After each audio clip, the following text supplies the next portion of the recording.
Video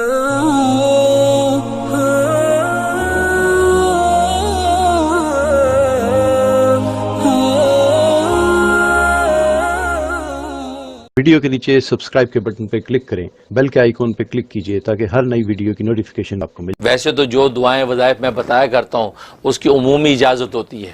specific کسی ایک کو اجازت دینا ضروری، کسی ایک کو دے بھی دی تو آپ جتنے بھی لوگ سنتے ہیں تو میری طرف سے سب کو دلی اجازت ہوتی ہے، وہ میرے جو وظائف کر سکتے ہیں، اگر وہ سیم ان کا مسئلہ ہے تو بالکل کر سکتے ہیں۔ اور ایک اس کے اندر یہ ہے کہ اگر جو ہے دو آدمیوں میں آپس میں ناجائز محبت پیدا ہو گئی، بیٹا کسی بیٹی کسی لڑکی کے ساتھ انوالو ہو گیا، بیٹی کسی لڑکے سے انوالو ہو گئی، آج روز کے واقعات ہیں، تو ناجائز محبت میں انوالومنٹ ہو گئی، تو یہی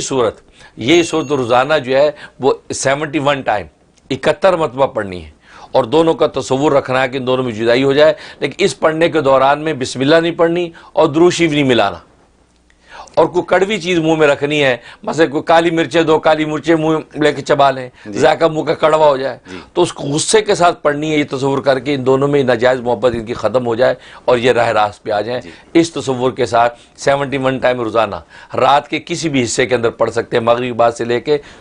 طلوع فجر تک درمیان میں کسی ٹائم بھی عمل کریں اور کر کے دعا کر لیں، تو انشاءاللہ یہ 71 دن کی نیت سے شروع کریں، اللہ تبارک و تعالی غیب سے مدد کریں گے کہ ناجائز محبت ختم ہو جائے گی۔ صرف ناجائز محبت، صرف ناجائز محبت، لیکن مطلب ایسا نہیں کہ جو اچھا چل رہے ہیں نہیں جائز نہیں، جائز محبت کی تو کرنا جائز بھی نہیں ہے، تو ناجائز محبت ختم کرنے کے لیے